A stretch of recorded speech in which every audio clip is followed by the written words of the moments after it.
half years. It's awesome. We're pretty spot on. Yeah, and well, we have a lot to cover. We're going to catch up with Keith on how the conference went. A lot we're going to relay from you. He was rubbing shoulders with Lawrence Yun, the National Association of Realtors chief economist, rubbing shoulders with Dr. Lisa Sturtevant, the chief economist for Bright. He was rubbing shoulders with CEOs of banks. I got to meet the founder of Remax. He met the founder. Interesting of guy. Remax. Interesting it's guy. Amazing. Nicholas Erpy, good morning to you, my Looking forward friend. to see you, Nicholas, at 1 o'clock. We missed you yesterday. I'm giving you the good morning in the comments. Good morning, my friend. He's coined the phrase "bald is beautiful." It's Nicholas Erpy. We love you. A lot we're going to cover. Nicholas, we were talking about this with Alex and Xavier yesterday about the Bank of America lending program. Tell them to check out the new Citibank lending program. I haven't read that or checked into that yet. It's a keeping up with the Joneses world. And the lenders and the banks are keeping up with the Joneses, and they're rolling it out. Well, Citi announced one today, guys. Yeah, I did not read that. Nah, gives everybody the chills on this side. Well, they're using their own money. I mean, when you say very little, if in fact no money down and credit scores aren't priorities, you start to get a little... Well, I chatted, we can do this live, but yeah, we should do it. I chatted with some guys at BOA, and the city may be a different program. Yeah, and you said Rocket Mortgage had one earlier this week. Rocket had one earlier this week. I actually spoke to those guys over there, and so the article left out the part that this is for refis. So they were not requiring appraisals for refis, so that wasn't new purchases. That article I read the other day missed that whole thing. Okay, so that's a different type of financing vehicle altogether then, but we'll talk about that when the show starts. Judah Wickower, we're in your hands. Dun, dun, dun, dun, dun.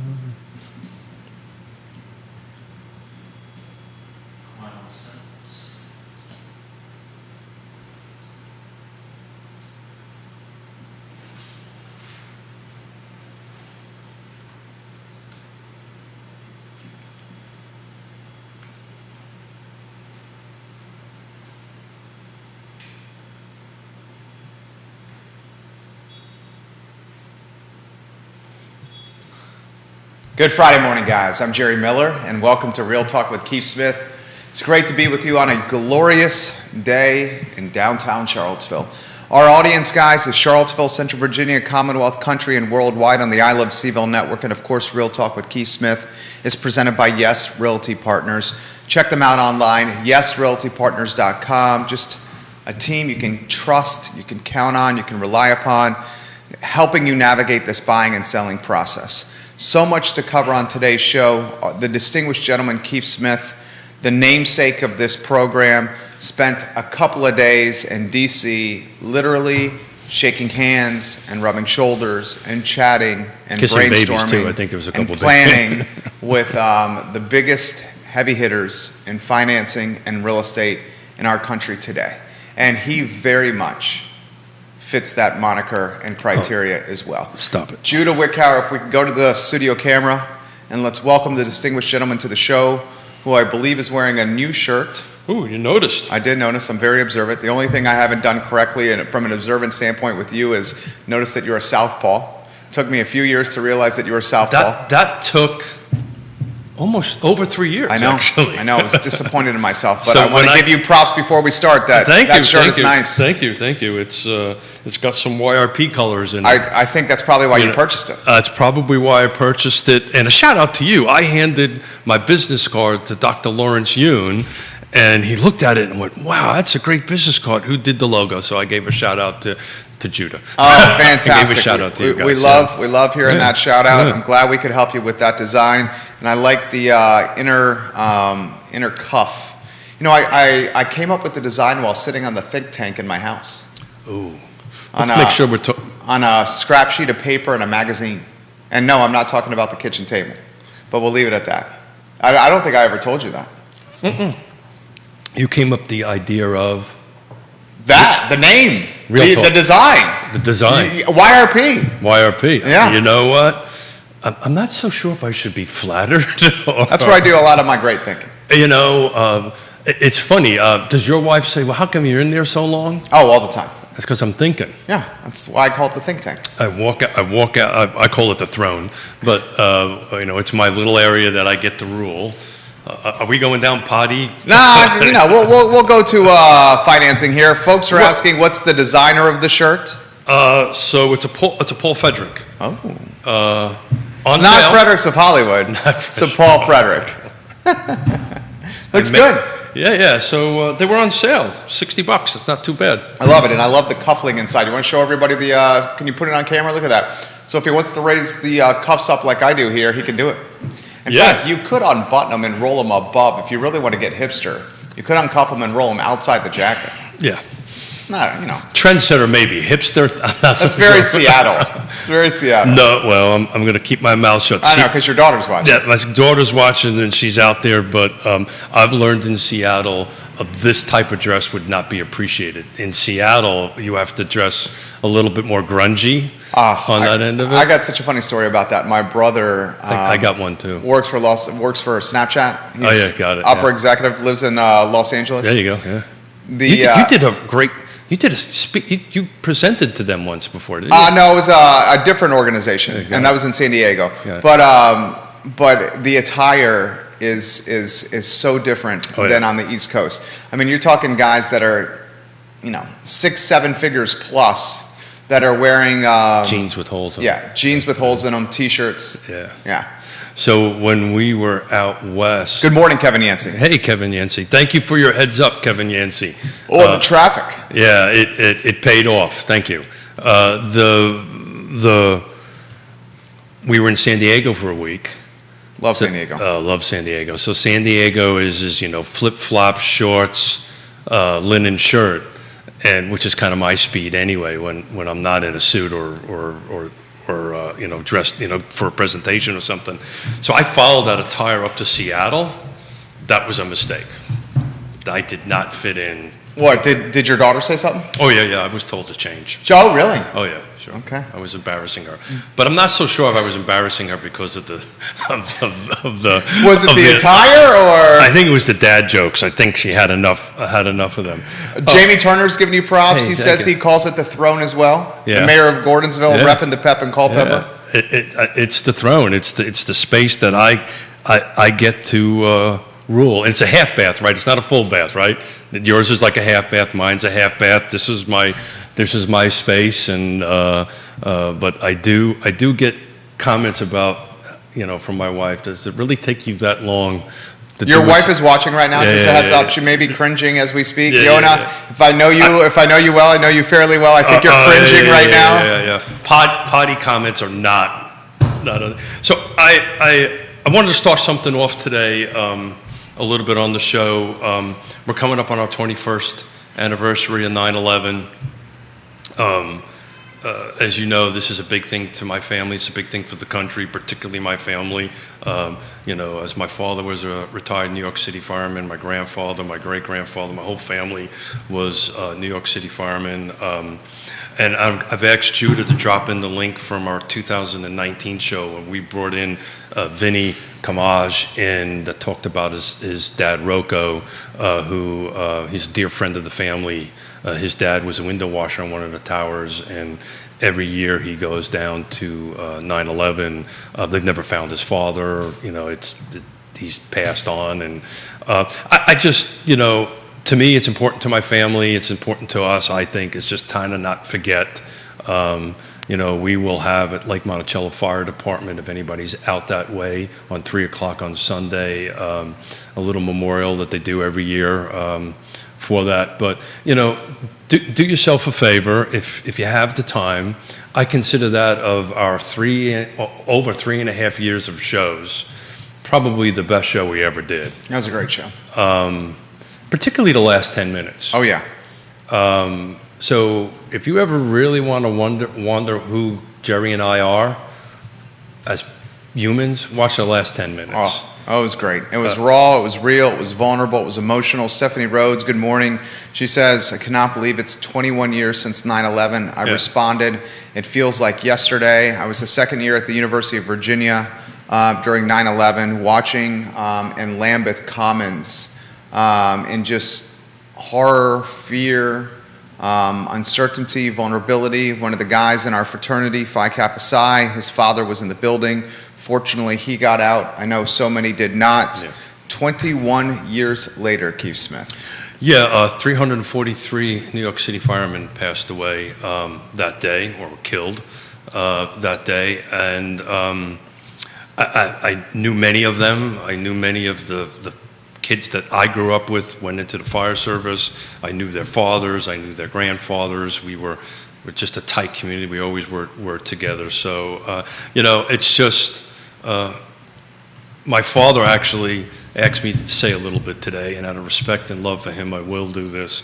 To him, please don't forget. It's important to not forget, and it's important to, we'll get into numbers and we'll get into all these different things, but let's not forget, guys. 21 years, guys. Judah Wickower, our director, has dropped the link to what Keith Smith has called the best show we've ever done in the comments section. Why don't you target the Big Five first, if you could, Judah, to get that in there. Everyone check the comments section. Watch that show. John Blair on LinkedIn. We've dubbed him the King of Knowledge. John Blair on the program. Yeah, I actually watched it 6 times and couldn't get past the tears to figure out, hey, let's carve it up into a couple of small sizzle reels, and I just thought, you know what, watch the whole show. The only part that wasn't good in that show was what I said, what all these other folks said. Vinny literally put aside Fox News to sit and talk to us. So Judah's sharing the link now. Please watch it. Kevin says, man, I was working and was in Johnson Elementary School and just saw the shock and disbelief and then the craziness that followed with the parents coming to get their kids from school. I was talking about this morning with my wife. She was in Long Island, New York, where she grew up, and she said school was let out, and she remembers walking down the highway to her father's shop. He's a mechanic, and just being let out of school. I believe she's a sophomore or junior in high school at the time, having to walk to go find her father, and just really, it resonated with her, really hit her as she was walking to see her dad. Judah, where were you on 9/11? We'll get the 3-shot ready. Sorry about that. Yeah, no problem. Yeah, sorry about that. He probably has it ready because he's always prepared. Judah, do you remember where you were on 9/11, my friend? Yeah, I was in Savannah, Georgia, and I had a friend helping me wash windows, and we were stopping to get gas on the way to Hilton Head, and we heard it on the news there, and just, I don't know what you say. And so then we went to Hilton Head, and as we went through the day, we would stop, and somebody would have it on a TV, at a restaurant or whatever shop we were working on, and we'd pause for 5 or 6 minutes and just watch the news, and it was just a surreal day. Neil Williamson, King of Content, welcome to the show. Never forget, guys. Never forget. We are 2 days, less than 48 hours from the 21st anniversary of what some would argue one of the most devastating circumstances on domestic soil in American history. Yeah, and to me, it's personal. So this comes from a very personal perspective on that end of it because of how I grew up and the people that I knew, and it's just again, I didn't want to spend a lot of time on it. I just want to say, please don't forget. If you have an opportunity on 9/11, just take a moment of silence, or if you can make it out to Lake Monticello. Lake Monticello Fire Department puts on a great little memorial every year. There's a couple of pieces of steel that have a cross there. I can't remember if it's the North or the South Tower, but one of the towers that my father helped get the steel there. So if you have an opportunity, go do it. If you're in the city, go through the Fontaine Firehouse, a new one on Fontaine Avenue. There's a cross in the entry there from a couple of steel from one of the towers. So if you have an opportunity to do that, I'd appreciate it. Nicholas Erpy, and I love how dynamic the show is. Folks are sharing where they were and what they remember of 9/11. Nicholas said, I was in elementary school at the time. My father, Xavier Yerpe, who's a phenomenal human, told us we were getting dressed in the morning, and I had no clue what he meant. And I remember watching at breakfast the second plane crashing into the tower and just watching in shock. Yancey says, I can't understand how we maintain any type of relations with Saudi Arabia after that. Folks, that's a topic that maybe is for a different show. Yeah, different show. The Saudi Arabia relationship. I think what we'd like to do is just keep pay it in respect. people's mind. Yeah. That just because we're 21 years from this event doesn't mean we should not remember what happened. And it's impacting many, many people still. Oh, understand. Firemen are dying, policemen are dying from, from diseases, from breathing in all the toxic smoke, first responders, construction workers. Plus the PTSD, plus the Yeah. families that have to remember. Well- I mean, good night. Well, I'm actually riding my first bike race tomorrow for Valley for the Veterans that is actually helping PDS, post-traumatic stress. I can't even say it because I was talking to Kevin when I got out of the Marine Corps in '86. Right, there was no help. Right, it was like, good luck, have a nice day, kid. It's great to see that. So it's helping. The suicide rate is a little bit out of control. So It is out of control. raising some money. So don't want to just Sure, want to kind of move on. absolutely. I wanted to take a few minutes and We'll segue to real estate. Let's talk the conference you were at. Let's talk of who Yeah. was the first, set the stage and who was there. yeah. So it was everybody. There was the vice president from Howard Hanna, right? Roy Wheeler, Howard Hanna. The CEO was from there. The CEO from National Association of Realtors. I was sitting next to Lawrence Yun. I was sitting next National to Association of Realtors chief economist. Chief You met the founder of Remax Realty. the founder of Remax. I mean, the Long and Forster president was there. There was there was executives from Keller Williams there. There was loan executives there. The room was about 120 folks here, and then Yona and I. Oh, stop. Yeah. I don't like when you do that. Yeah, well, it was. You earned your place there. Well, we earned our place there, right? So this was due to what we do here. This is how I got this Trendsetter Award, and what we've been doing. My wife and I have been doing what we've all been doing over the course of these years. I just happened to be the one getting the award. But I think my takeaway from the event at a high level was everything that you and I have been talking about for 3.5 years, particularly what we've been talking about since the beginning of this year. They're just reinforcing. When you have really smart folks with PhDs that are running huge companies talking about what we've been talking about. We've been in a recession. Well, guess what? That's the term that they're using. They twisted around a little bit. They called it a housing recession, which we're going to talk a little bit about what that actually means on that end of it. But also the conversation similar to what we've been talking about. Look, it's a change. There's a shift going on. But it's not 2007. It's not 2008. Now, there's a couple of things that we've been talking about for the last couple of days. Dude, and Kevin, multiple people have brought this up. I'm going to give some props to Mr. Kevin Yancey. It's a little reminiscent of. So I'm going to go back way further than you. This is very reminiscent of the Clinton administration and who set up, in my opinion, what happened in 2007. I asked questions about that to folks. So do you think we're having not a repeat of 2007, but are we having a repeat? Are we starting to loosen up standards to go ahead and do this? Now, of course, everybody said no. The BOA program is a CDFI. It's going to be heavily regulated. So I don't think that's going to grow into a national trend. But these things tend to grow. So We you got to keep an eye on it. And we're not doom and gloom on the show. We're positive Peters and not negative Nancy's on this program. Positive Peters, I like Positive Peters. I'm an entrepreneur. You don't get into business for yourself without being positive. 80% of small businesses fail in their first 3 years.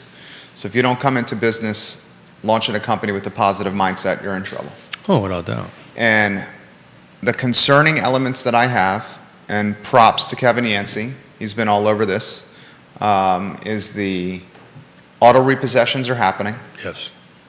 The credit card debt in America is at an all-time high. Yes.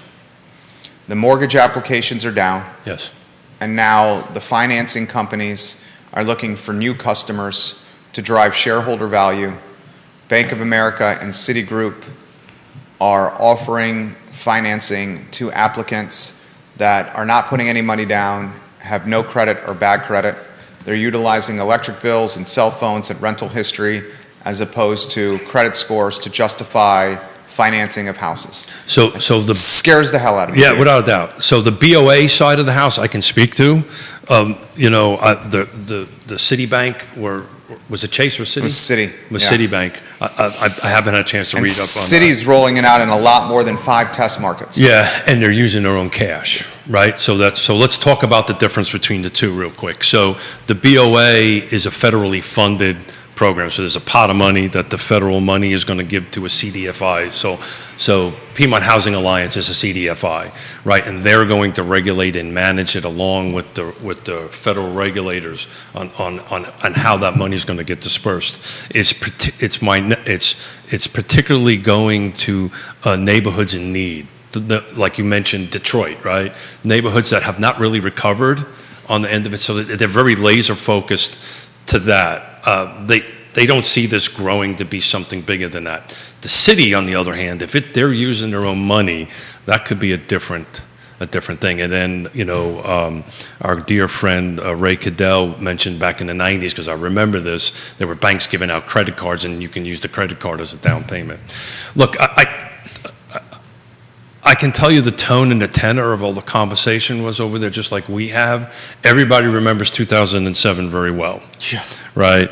So it's also not, I think there's enough CEOs and business leaders out there that based on my 5-minute elevators, hey, my name is Keith Smith, here's this awesome business card, hey, look, you want to know who made the logo? There was a guy who made it, now I know he made it on the throne. Think tank. I call it the think tank. I've got to put a note down, remember that was made.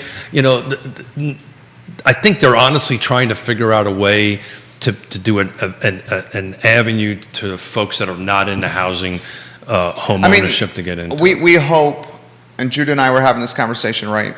We hope that it's genuine and altruistic, and we hope it has intentions that are truly positive of narrowing or closing the wealth gap and the racial divide of home ownership in this country.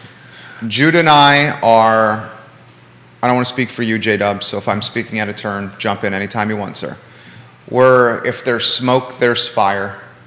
We realize that their applications are down, and we realize that your term, there's an O-shift in the housing ecosystem. Sure.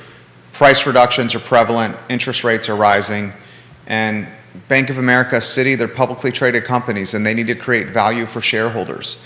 And it's a hell of a coincidence to me that they're rolling out these programs at the same time that traditional buyers with great credit scores and down payments are staying away from buying houses right now.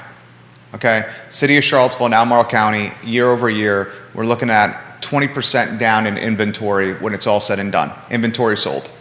That's the number, guys. And that's bear market territory. Okay? So for me, it's a heck of a coincidence. Am I speaking anything out of turn over there for you, J-Dubs? I don't want to speak for you.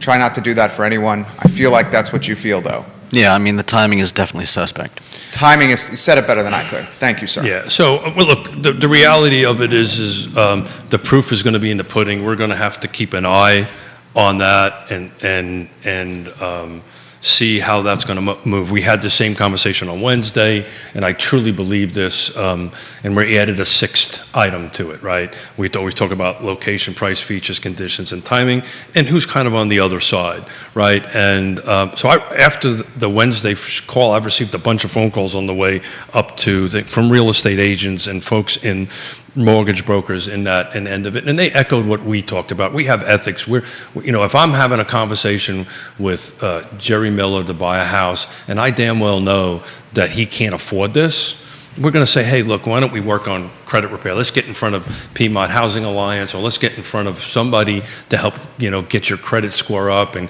get some capital to come in there, because it's just not good for anybody to go ahead and do that. So it was interesting, and you're a marketing guy, heard a new term New term. Get ready for this one, A guys. new term, hyper-local market. And my definition of that is what we've been talking about on the show for quite some time, right? When you start looking at these macro numbers, they tend to be scary. And I think maybe some news outlets do that just to generate eyeballs. If it bleeds, it leads. Yeah, to do that. So we've been saying, local. But now they've threw in this term hyper-local market, which is what we've been talking about, which is kind of normal how the industry goes or the business goes. Sometimes one side of the street to the other side of the street can be different. The features and conditions can be different, And another stat that I heard, and if Neil is watching, he can correct me, the average age, according to NAR, a real estate agent, is 57. It's interesting. I learned at an event that Neil put on yesterday. I watched, and I heard it up in D.C. In the last 24 months, pretty much since COVID started, the new agents come on. I don't want to quote the percentage because I didn't write it down, but a majority or a large percentage of new agents coming in are millennials. So we've got this two age groups kind of floating out there. You've got the Keith and We'll call you guys the legacy agents. I prefer a 60-year-old millennial, but that's okay. The legacy agents. The and legacy then you got agents. the how do you characterize the new ones? Rookies. Okay, there you go. I wasn't going to say rookies. Well, I wasn't going to say rookies. Yeah, That's well, your word, not my word. Yeah. So there's a situation that I want to talk a bit about the difference and how we have to work together as agents to help each other get through the process, because we as seasoned agents are starting to work with not so seasoned agents. Did I do that right? Does that work out you okay? handle that perfectly. And we have to help them through the process.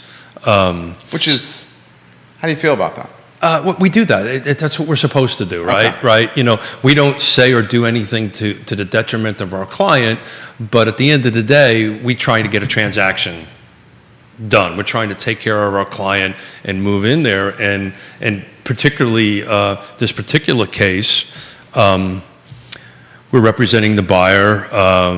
The property is, I think, in Greene County or wherever it is. On that end of it, it's an agent that's outside the area. That's the listing agent. And it's a FHA loan. So it baked into the FHA loan under the appraisal is very similar to VA, even though the contract this one had a home inspection for informational purposes. We didn't have a real home inspection contingency clause in it. The appraisal gigged a couple of things. It was chipping paint. It's a common thing in VA and FHA loans. And this agent didn't understand how to deal with it. So we had to walk them through it on the way down. Said, look, okay, it's a condition of closing. The lender is not going to lend until these chips are fixed. They're re-inspected and we close. So let's work together. Let's figure out how we can get this done. And this particular agent didn't understand it because he's never dealt with it before, or she never dealt with it before. So you're going to see a lot of that work come on a little bit. Well, I'll tell you what, comments are coming in fast and furious Good. here. I'll get to the comments here in a matter of moments, including those from Philip Dow and Kevin Yancey, who are frustrated with what has happened with their 401k of late. Anyone watching, I encourage you to consider Alex Erpy, Xavier Absolutely. Erpy, and Nicholas Erpy at Emergent Financial Services if you are frustrated with your current planner. Michael Buchensky, Coach Buchensky, is watching the program. He's in the business. Yep. First Heritage Mortgage. He has two comments that I'd like to relay on air. The first comment is this from Michael Buchensky from Coach. The BOA, the Bank of America program, unlike conventional mortgages, there won't be a minimum credit score requirement to qualify. Yeah. So how can they rate the credit risk for these loans to be packaged and sold? Seems like they will have to portfolio these loans, so they must have a gigantic deposit account of loans to loan gaps on their balance sheets. He also adds this: the program, called the Community Affordable Loan Solution, will be available to people in certain neighborhoods, predominantly black and Hispanic ones, That's in exactly Charlotte, Dallas, Detroit, Los Angeles, and Miami. That's exactly right. Applicants do not need to be black or Hispanic in order to qualify for the program. It is unclear what the planned size of the program is. There are no limits on the number of loans involved in the program. Any property must be located in census tracts that are more than 50% African American or Hispanic, the bank has said. Kevin, Coach Buchenski, check out the city program that was announced today. Citibank has got one that's I love his opinion on it. similar to BOA, Mike. Yeah, so Mike, the BOA CEO literally outlined it that way, and followed up with it is we're still trying to figure out how to implement this. So they haven't figured it out yet. I think the news cycle got ahead of them a little bit more than. Well, Bank of America releases that news. I And the reason Bank of America releases that news is from I got a ladybug on my microphone. Hello, ladybug. Oh, How are you? You know what that means? Just ask a wish. There you go. Yeah. Here's the concern. I would hate for this to be a PR and branding play from Bank of America and from Citibank. I would hate if Bank of America and Citi and the ones that are going to follow, it's a keeping up with the Joneses society, especially on Wall Street. When two banks roll out programs like this, the rest will follow. Expect that to come. And I would hate to see that the banks are doing this to try to create brand equity by getting this program in the news cycle as a way to help families historically on the financial margin that have been taken advantage of. Hispanic and African American families undoubtedly have been taken advantage of. And It hasn't gotten better. I would hate to see these families exploited by sophisticated bankers with fast talk and big words. I'm concerned about the interest rates and how high they will be.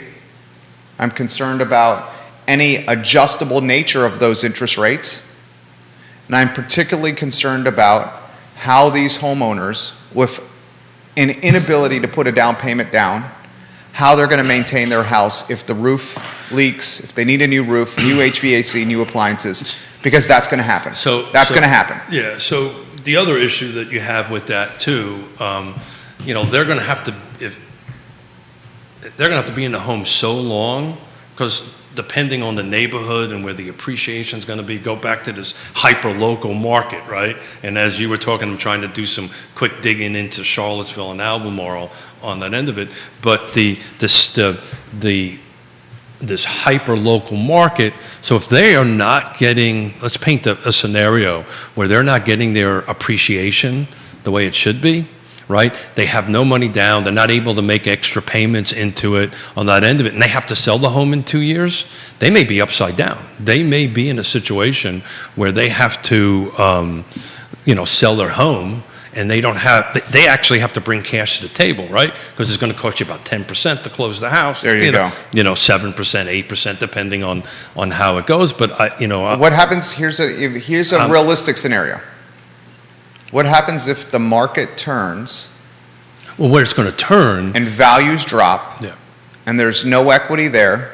They're underwater on the mortgage, and because there was no down payment made, there's no skin in the game, and folks choose to just walk away from the house. So the hyper-local market, what they're saying is certain markets, and we're not going to be one of them, right? Maybe some locations within our location, our little small Charlottesville region, some will do a little better, some will do a little worse on their appreciation, but all the way across the board, I don't see us going backwards in our thing for a couple of reasons, and I'll talk about them for a minute.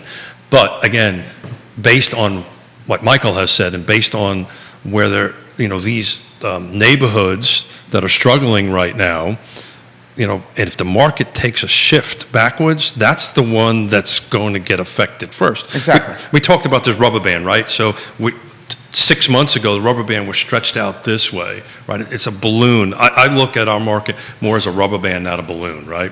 So the rubber band is kind of stretched out this far, right? And some of the periphery areas, and I'll just name, I won't put neighborhoods in it for the conversation, but some of them on the outside of that that maybe they bought 6 months ago, well, this rubber band's going to start coming in a little bit, right?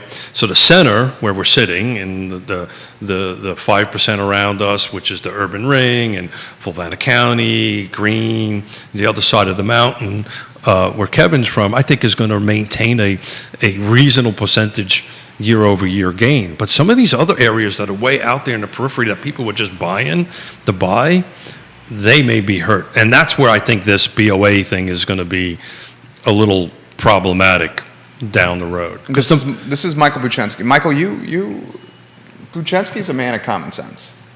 Buchensky's a man of common sense.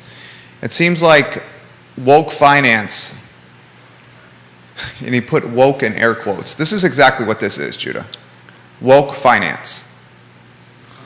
That's a good term right there for it.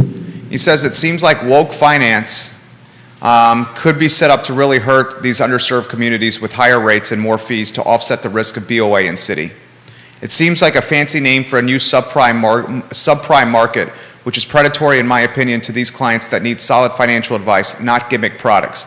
Dude, props, 100%. Well, this is a branding play. I will ask Mike the same question we asked Tammy on Wednesday. Tammy Welt, right? Well, yeah.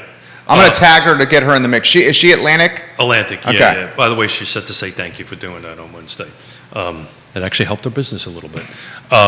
So I'll ask Mike the same question. You know, if I walk in and I'm on the edges of it, and Michael really thinks I shouldn't be getting a mortgage and I should be waiting and going through some sort of credit counseling or saying, look, you know, you should try to raise a little bit more cash, buy one less of these lattes that I'm drinking or whatever it might be, I'm confident, because I know Mike well, that he's going to counsel that person and not write a deal just to write a deal. So, Well, you know, I 100% agree with that. And you know why that is because he sees us in the grocery store. He sees us at Pro Renata.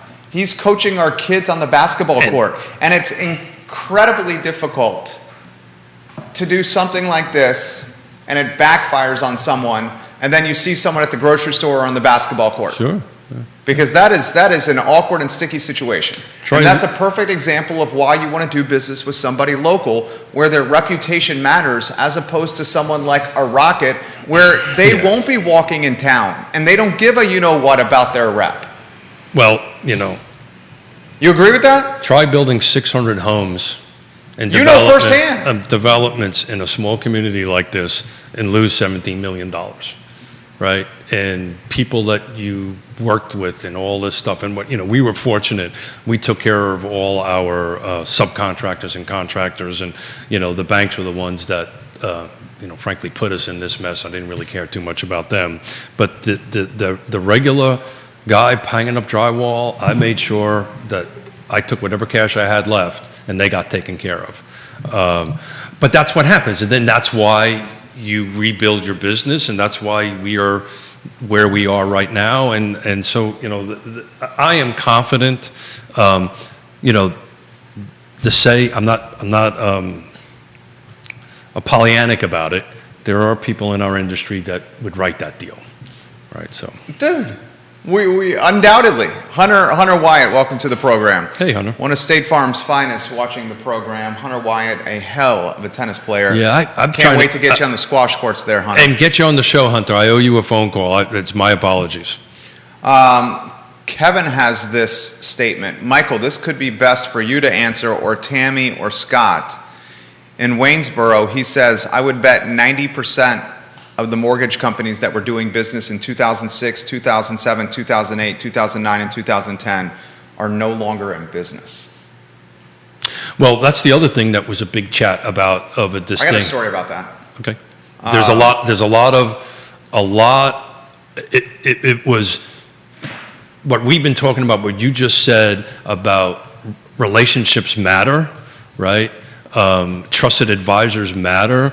It was very interesting. There was very few of this digital-only lending folks out there, CEOs out there. There was a couple of them out there, but most of them were, you know, brick and mortar kind of things, and that's what they were saying. You're going to see some of that change. I'll let you tell your story. I'll look I up was barely 26 years old, Judah, when I was trying to buy my first place. I talk about this story all the time. The villas at Southern Ridge off Old Lynchburg Road, Albemarle County, a converted apartment complex that was made into condos by Bart Fry, the Virginia Beach developer. And it's all I could afford at 26. It was literally all I could afford. And I remember, I'm not going to utilize individual names. I won't utilize individual names. But I remember going to the Countrywide office, which was a division of Bank of America on Route 29. And I'm 26 years old, Keith. I know. I'm walking in, trying to do my due diligence, and fortunately I have a father who's a CPA. Okay, and maybe I take for granted, as Juna has indicated here, growing up in a household that was very knowledgeable when it comes to finance. But Well, your father took the time to. he was Teacher. amazing. He's amazing. Okay, and I go into the office to try to get the reconnaissance, just doing my shopping. You know how you price compare, you price shop? Who has the best fit for me? I go into the office, I'm not going to use name. I said, okay. The guy says, here's the plan for your mortgage. This is what I'm offering you. And I said, I want to give this some thought. Give me a couple days to think about it. He follows me to the parking lot with the paperwork, puts the paperwork on the hood of my car with the pen on the paperwork, and says, if you don't sign this now, it's not available to you tomorrow. So the loan officers on this, Literally, that happened. and I'll add to that as a story I've told before. But the loan officers that are watching us right now, how do you guys feel about that? How do you see anybody in your industry right now that's going to do that, or has the industry vetted itself enough that there's not that many of predatory? That's predatory. Yeah, it's Is that not predatory? I think that's the reason I used the word. Yeah. Predatory. But you know what? Like that raised the hairs on I'm 26, Keith. You know, Well, that raised the hairs on my neck, and I said, this is wrong. At that point, I knew, this is a hustle. This is not, it shouldn't be this high kind of pressure. I'm standing in a freaking parking lot here. So as I told the story before, right?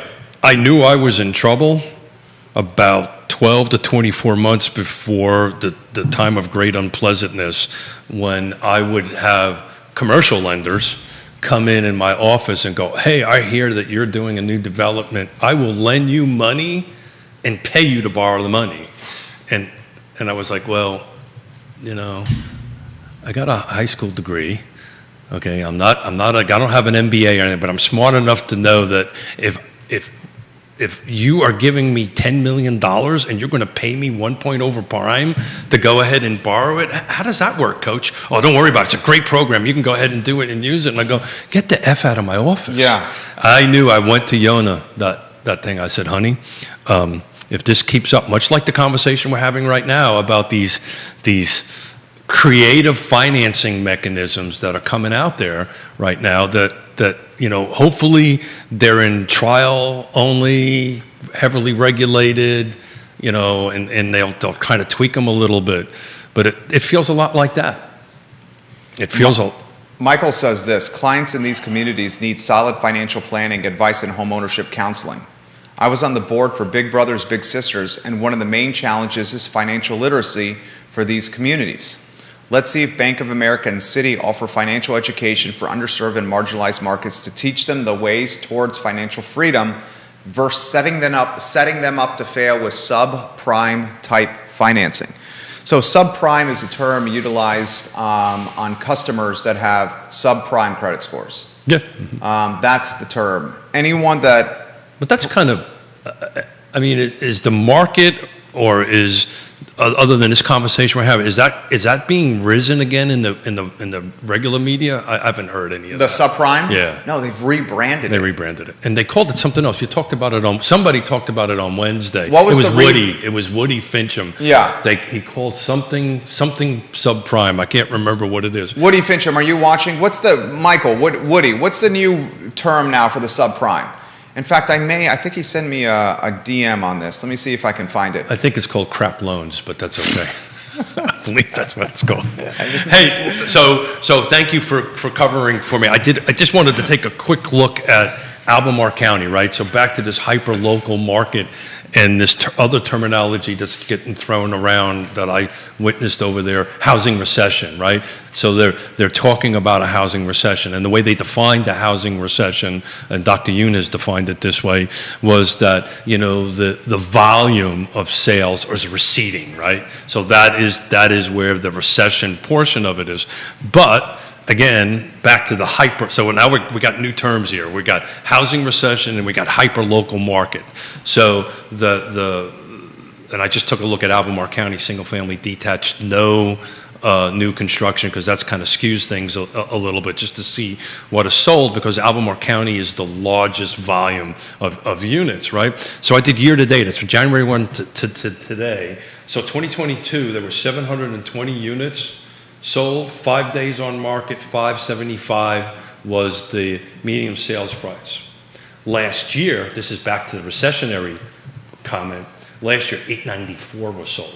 I'm not smart enough to do that percentage, but it's probably closer to 20%, if not over that. Days on market was 6, so one more day on market, but the price point was 505 on that. And I also wanted to look at 19 and 20 because I wanted to see how close we were to that. So just to start with 2019, same criteria, single family detached, no new construction, Albemarle County only, 724 sold, 20 days on market, median sales price was 430. 20, 683 was sold, 20 days on market, interesting, same days on market, 447. So, you know, it's kind of percentagely close to that. So anyway, it just, I think, you know, the recessionary portion of it is the volume is down, but we have jumped year over year in Albemarle County, single family detached only, 70 grand up. So what they were talking about is the volume is going to recede, but at the moment, in the foreseeable future, the values are going to keep on going up. And I actually asked the question, why do they think that? Why are they predicting that? I got an answer for you. Well, you answer it, and then I bet you it's the same as theirs. Why will the values of the homes continue to rise? Mm-hmm. Labor shortages, supply chain shortages, cost of goods are increasing, interest rates are going up. So if a builder is building a house and he has to finance that house and the rate is higher, he's got to pass that additional cost on to the customer. If the cost of a brick is $1 2 years ago and it's $4 today, that cost has got to be passed on to the customer. And because the labor shortages are so prevalent, some of these trades, these subcontractors, are raising their hourly rate so considerably that the builder and the developer has to factor that cost into their model and pass that on to the customer. Did I do all right? You always do all right. But that's new construction. I didn't factor in new construction. And interesting, I left my phone over there, which Would you like us to get it? Because I know you get a little anxiety. You get anxiety when it's not next. I get the same anxiety, Keith. If it's not if I'm not touching it, I'm like, where's my phone? Where's my phone? You know, what my anxiety is I really don't know what I did. Do you need me to call you? You want me to call you right now? No, it's okay. I'm happy to. It's okay. It's okay. I'll just shake a little bit. I know. That'll be fine. I'm the same. We're very similar. But so I'm going to go from memory because I actually took pictures of some presentations which I have on the phone. So I'm going to go from memory on it. It's interesting. Neil Williams and Carr put on an economic summit last night, and I got Neil Williamson? Neil Williamson. Did I say Williams? Yeah. King of content, Neil Williamson. Neil Williamson. It's the cuffs and the shirt, and not enough coffee. So anyway, so we got back. Neil and I got back enough time to catch the end of his summit that he does every year at Carr, which is great, and Carr does on it. So I got an opportunity to talk to the National Home Builders Association chief economist and one of their economists that were there. And the real reason why prices are not going to go down is Economics 101. Oh. Economics 101 is supply and demand, right? The demand is dropping, right? Because we have percentage of units selling it. The demand is, but the pace of new homes coming on. So I didn't do new homes in there, but it impacts, right? New homes impact existing homes because as new homes come on, it kind of helps loosen some inventory on that. We are now seeing for the first time a reduction in number of units being produced, and I can't remember how many months or years back that way, but I know this much, that we were in such a negative production of 10 years that depending how you talk to Dr. Yoon says we're 5 million units short. Some people say 4. Some people say 4. I heard some people say 3. Regardless of the number that they pick, we're millions of units short. So we're not keeping up with people coming in. And the other interesting stat on that end of it is the millennials are big time becoming buyers. It's interesting. They're projecting a decrease in volume when, I think it's Z. What's the next one? It's Yeah, Z. Generation Z. But they have a new one after that. And I can't Judah, we need our generation chart. It goes millennials and then Generation Z. And then there's what? another one. I want to say A, alpha for whatever. Actually, this question comes up so often that he has a generational chart. Can we go to the It's 3 on shots so we screen. can see your handsome mug? So No, go to I've got the 2 chart shot. on I'm going to try to screen. get my phone before I What's freak out. what's the year we're looking for? Yeah, you can get your phone. Get your phone here. If you need to go studio or put the chart up or just go to the 1 shot on Judah Wickower, whatever you The need to do. chart's on. Okay, chart's on screen. Oh, it's on screen. Judah, excellent. Gosh, I'd give you a chest bump right now. Very well done. So you got the baby boomers, 1946 to 1964.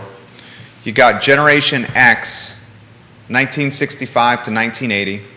You got the millennials, 1981 to 1996. You got Generation Z, 1997 to 2012. And Keith is right, Generation Alpha. It's alpha. Yeah, early Yeah. 2010s to mid 2020s, Keith. Yeah, so the statisticians, oh boy, that hurt. You got it right though. That hurt. The statisticians are predicting, there's going to be this huge surge, which there is right now. I bet you when the numbers come out in 2022, you're going to find 50% of the purchasers were millennials on that or over that.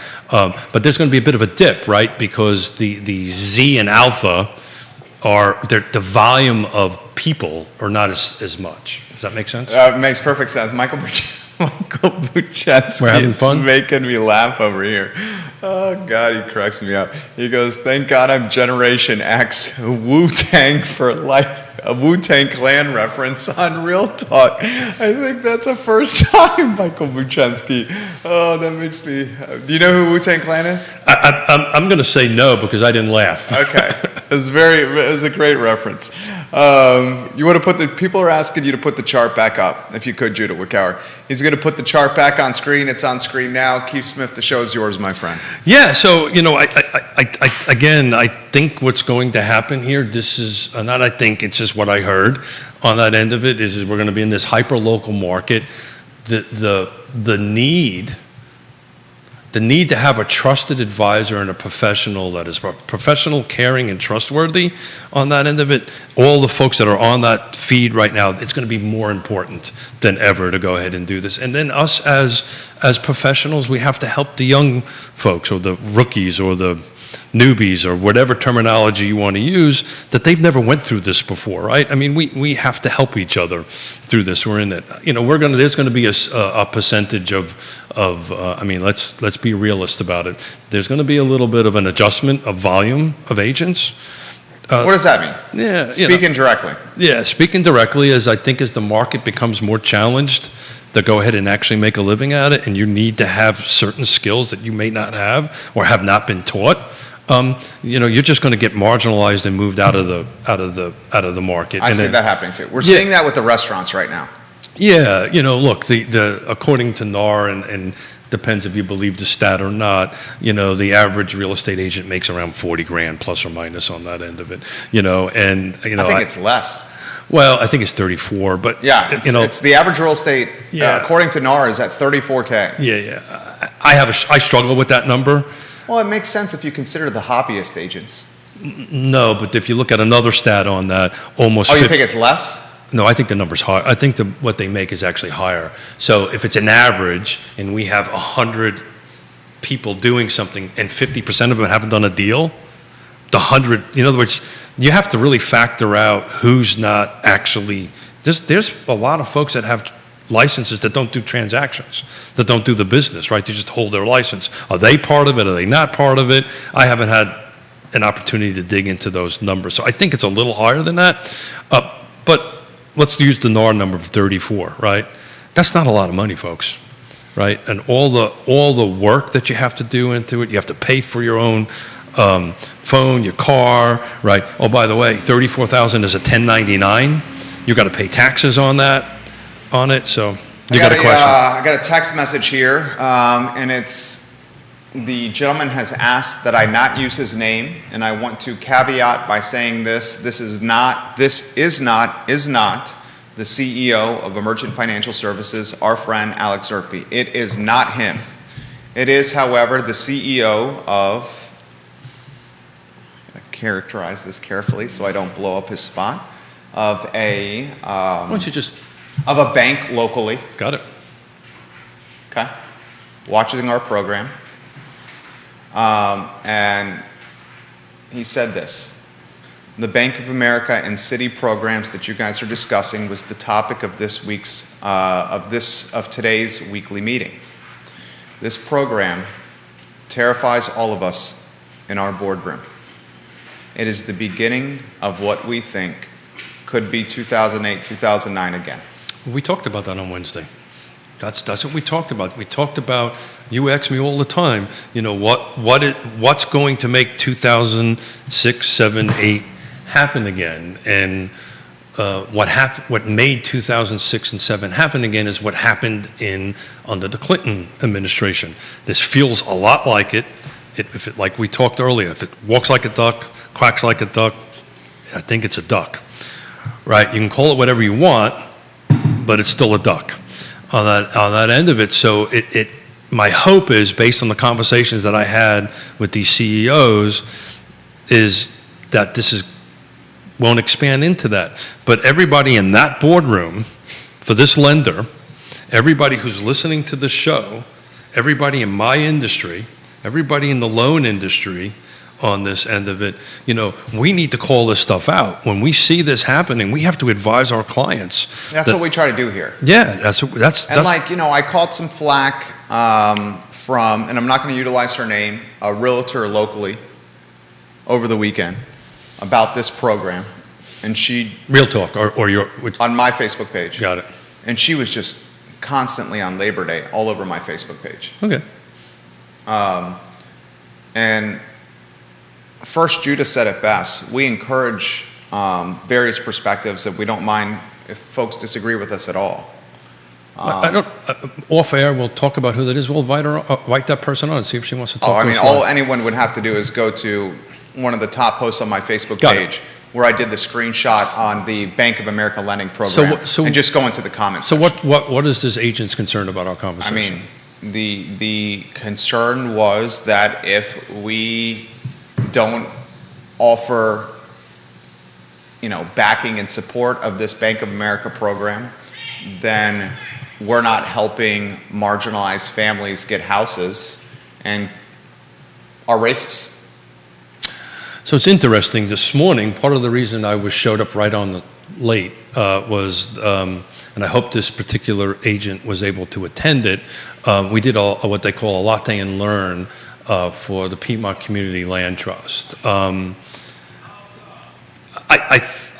think it was great. It was well attended. A bunch of real estate agents came on, and Greg Slater did a great job, and Shekinah Mitchell of leading it. I was just on there to answer any questions as the chairman that anybody might have. But you know, look, we are putting 24 families in Albemarle County that are affordable housing buyers on that end of it. So there's avenues out there to go ahead and do this. And Fulton Bank has created a portfolio program which they can use, and there's other lenders that are trying that are creating these programs to go ahead and help it. And you know, I personally am dedicating a lot of time and energy to help affordable housing. Pro bono. And frankly, the leadership award, the Trend Center award I got was because of that, frankly, and what we do on the show. So, you know, there's programs out there and there's opportunities out there to help. I would be more concerned about the predatory nature of that on the marginalized neighbor buyer. And that's what I would be concerned about that. That's my concern. I'd be concerned about that. And that's the whole point of what we're trying to do at the network and Real Talk and social and how we utilize it is to utilize it for the good. Even if it may be unpopular in the moment, we do it because of the intentions of good. Yeah, sure. So So the short answer is yes, we want to support anything that can help marginalized buyers become homeowners, absolutely, on that end of it. But there's a double-edged sword to that, right? We also want to make sure that we're setting them up for success, not for failure, right? And if and literally the program that we have, there's a reason we partnered with Piedmont Housing Alliance, the Piedmont Community Land Trust on this end of it. If there is a buyer, we have a 20-to-1 ratio. 20 people come in to try to buy one of our land trusts, spits out one buyer, mainly because they You need... vet it. Well, mainly because they need help with credit repair, they need help with home ownership, all this stuff, and then we hand them over to our partner, which was Piedmont Housing Alliance, and they have housing counselors and help them get their credits built and all that stuff, and get to the point where they can go ahead and do that. So, whoever that agent is, that person can reach out to me anytime, and I'll be more than happy to discuss options out there. And I have a feeling I know who it is. This is an interesting, you know who it is. Yeah, got it. This is an interesting comment. And that agent knows that I vehemently preach this on my I know. sleeve. Oh, anyone who watches Real Talk knows that. Yeah, I mean, you don't even have to stand up for, justify it. I mean, we all know where you stand. And we all know your character. Good, because I don't want to get up. I'm going to sit down. I'm gonna take a seat.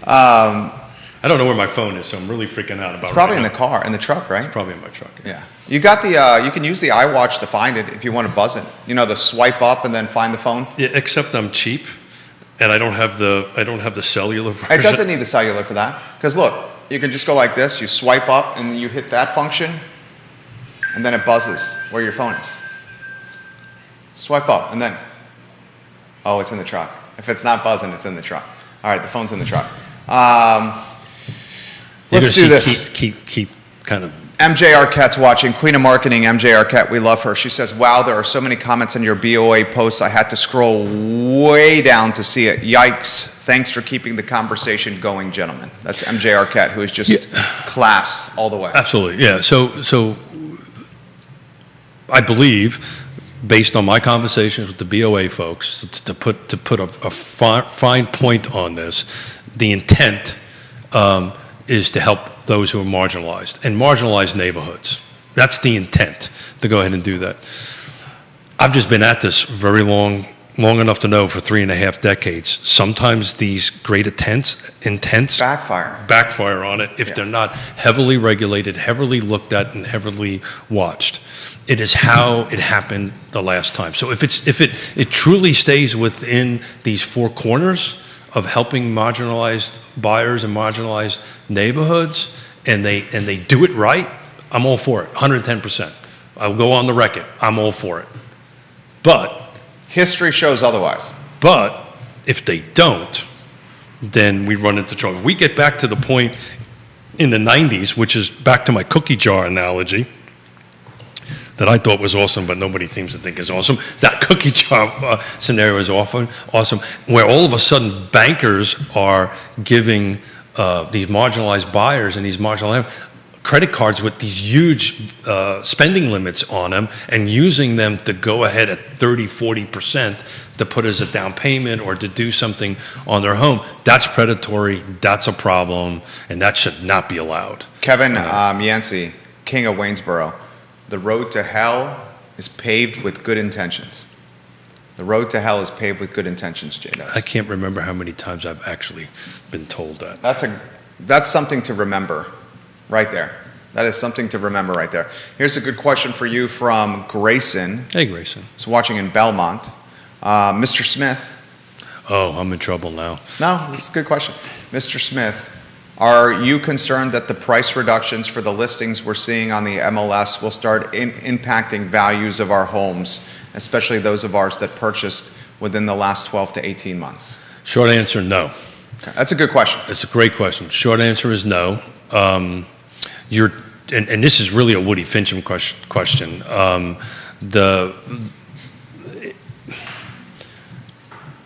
The percentage of year over year, it's just not going to be as huge as it's been the last 24. It's not going to be $75,000 in how many months is this? 9 months.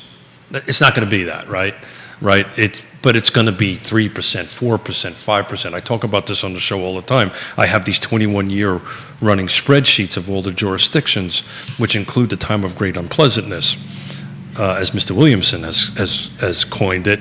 And we're averaging somewhere between 4 to 5%, depending on the jurisdiction, right? Depending on if it's a city or Albemarle County or Nelson County. That included the time that there was a reduction in value. So if you held on to your piece of property for 20 years, right, year over year, you received, this is compound now, 5% plus or minus every year, year over year over year over year over year over year over year for 20 years. It's just not going to be that big, right? And it was unreasonable. It was. We talked about this on our Latte and Learn today. In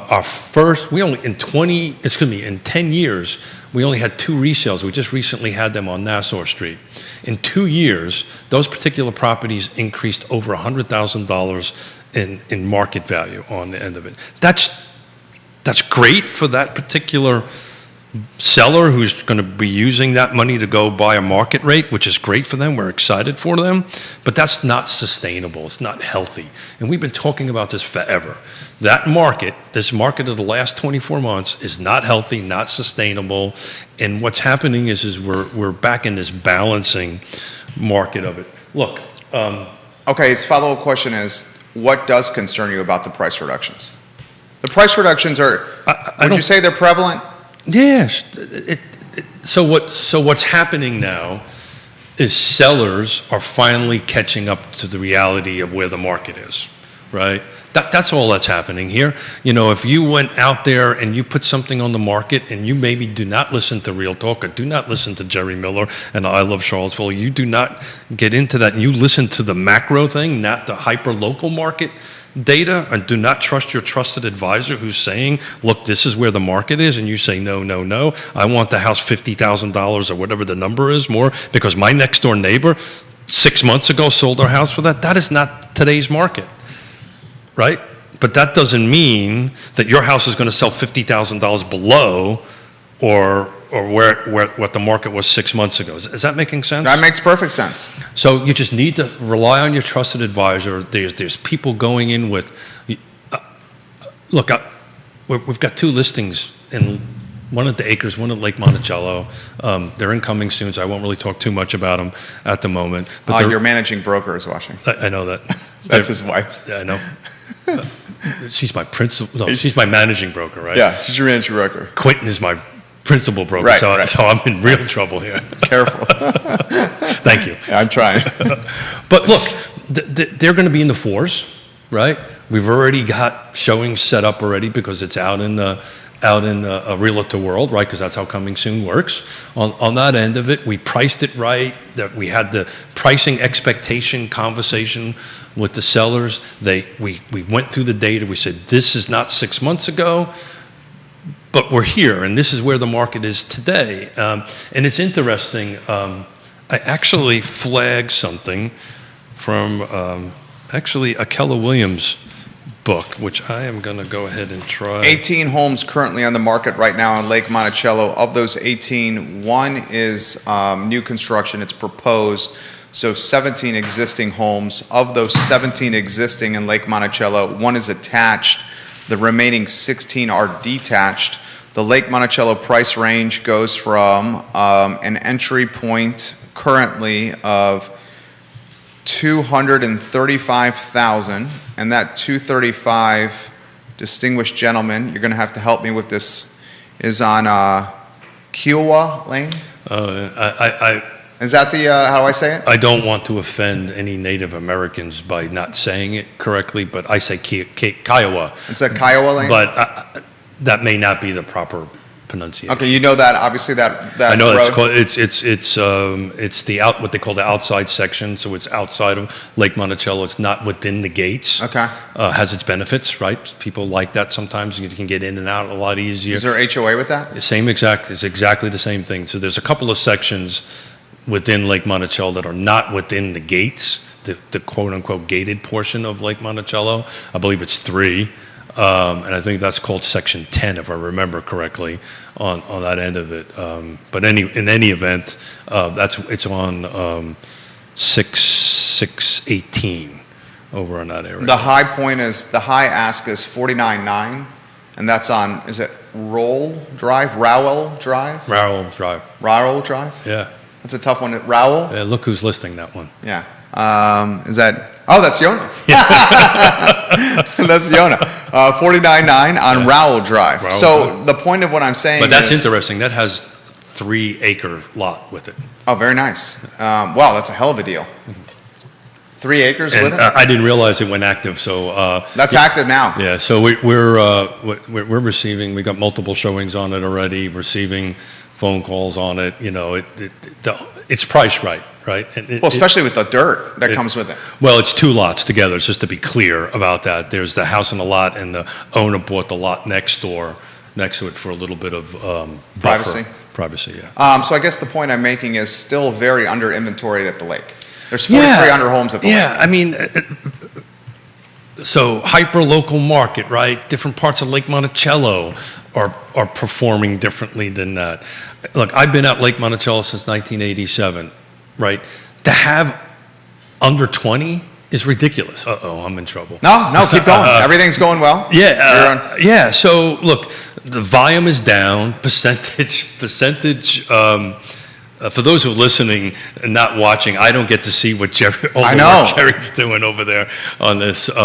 So prices will increase, right? It's just going to happen. I could do a quick analogy on that end of it, but it's people are going to still buy and sell homes, and the inventory is just it's growing at an anemic pace. The volume is dropping a little bit, but the prices are going up. I mean, we proved that on the snapshot for Albemarle County. Johnny Ornalis, thank you for Johnny. sharing the show. We encourage you to try El Mariachi at Zion's Crossroads. He and his brother Steve, right? Steve, yeah. Steven, do a fantastic job at El Mariachi. If you're not at Zion's Crossroads, El Mariachi, visit Guadalajara, Jefferson Park Avenue. Johnny and his family do a tremendous job running those and owning those 2 restaurants. So if I had my cell phone in my hand or my I think it's iPhone, in the truck. It's in the truck. I would hold it up right now, and I would be saying that, you know, this iPhone, this technology is great, but it's never going to replace the agent. And I really, really believe that because, and I'm going to steal a Gary Keller quote, and I'm going to make it my own a little bit here. But what our job really is to project where the future is going to go in pricing, right? And that's where we have this conversation with Mr. and Mrs. Miller and say, look, I understand Judah sold his home next door for a little bit more.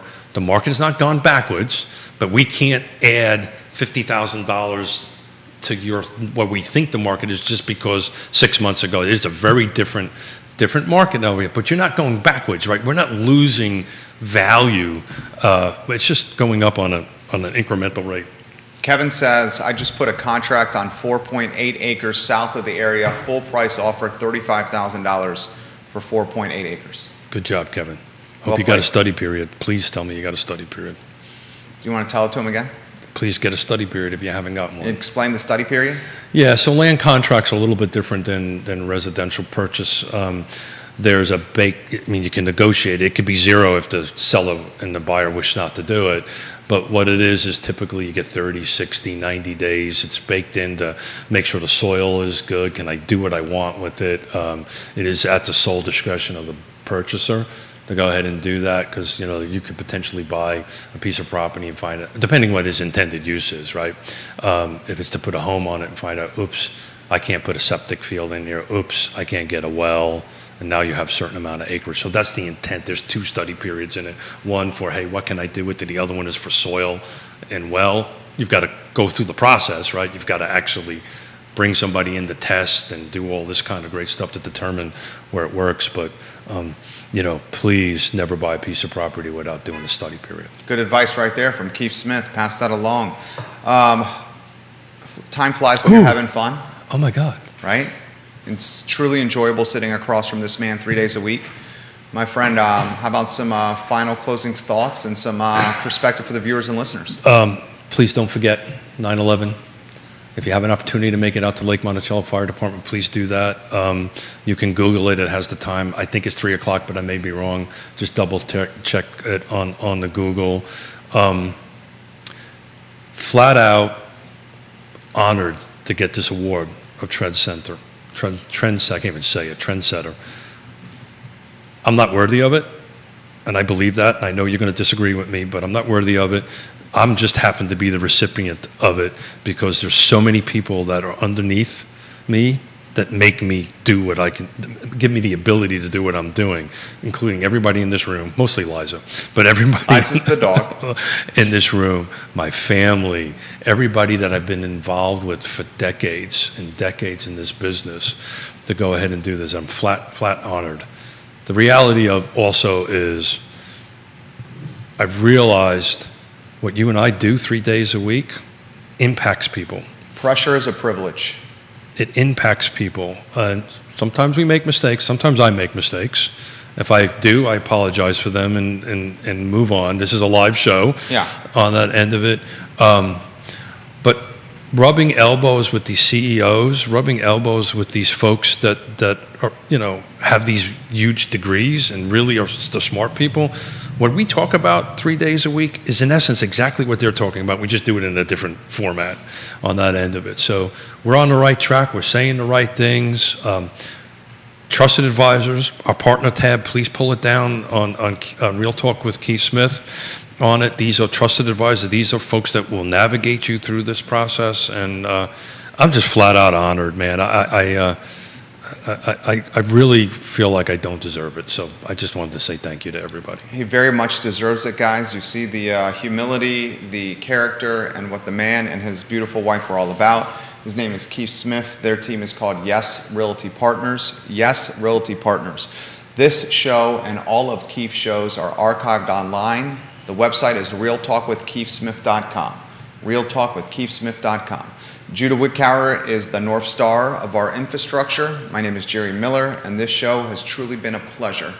Please remember 9/11. Never forget. The I Love CVille show is up in 55 minutes. Please pray for me and I find my phone. Please pray for Keith as he looks for his phone. So long, everybody, and thank you kindly for joining us. We'll see you in 55 minutes. Take care.